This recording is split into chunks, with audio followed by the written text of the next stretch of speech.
আজকে আমি অনেক খুশি। আমার পিছনে আছে রাষ্ট্রপতি ভবন দিল্লি, আর আমার সামনে আছে ইন্ডিয়া গেট।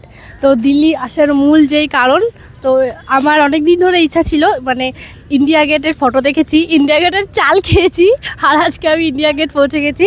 তো চলো এবার এখনও খানিকটা যেতে হবে, গিয়ে তারপর দেখতে পাবো ইন্ডিয়া গেট। আর মাঝখান থেকে রোড চলে গেছে, এই সাইডে ইন্ডিয়া গেট, আর আমার সামনে রয়েছে রাষ্ট্রপতি ভবন। তো আমরা ইন্ডিয়া গেটের কাছাকাছি চলে এসেছি, আর এটা হলো লাস্ট গেট। মানে এর আগে একটা মেন রোড আছে, তো ওটা উপর থেকে যাওয়া যাবে না, এই যে আন্ডারপাস হয়ে আমাদের যেতে হবে। তো এখান থেকে প্রচুর মানুষ কিন্তু আসছে, আর এই নিচ থেকে আমাদের যেতে হবে।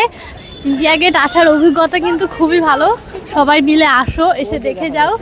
আর এই যে প্রায় চলো, আমার তো খুব ভালো লাগছে, আমার হচ্ছে কখনো আমি গেটটা গিয়ে একটু ছবো, টাচ করো, জীবন ধন্য হয়ে যাবে। ও গাইস, কি ভিড় দেখতে পাচ্ছ, মানে ভিড়, অকল্পনীয় ভিড়, অকল্পনীয় ভিড়।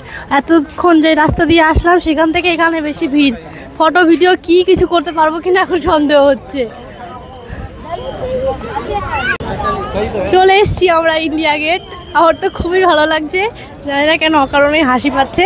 তো চলো ওদিকে গিয়ে এখন গেটটা ছোবো।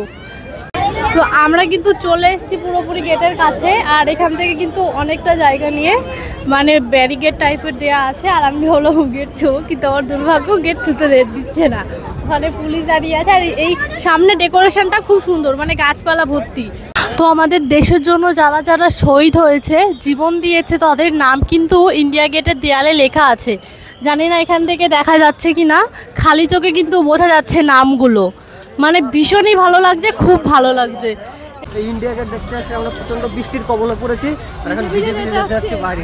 তো তোমরা তো দেখতেই পারলে যে বৃষ্টির কারণে আমরা ইন্ডিয়া গেট রাতের বেলা সেইভাবে দেখতে পারলাম না, যেটুকু দেখতে পেরেছি সেটুকুই তোমাদের সাথে শেয়ার করেছি। আর আজকের ভিডিওটা এই পর্যন্তই। ভিডিওটা তোমাদের কেমন লাগলো অবশ্যই সবাই কমেন্টে জানিও। দেখা হবে নেক্সট ভিডিওতে। সবাই ভালো থেকো, সুস্থ থেকো। আজকের মতন সবাইকে টাটা।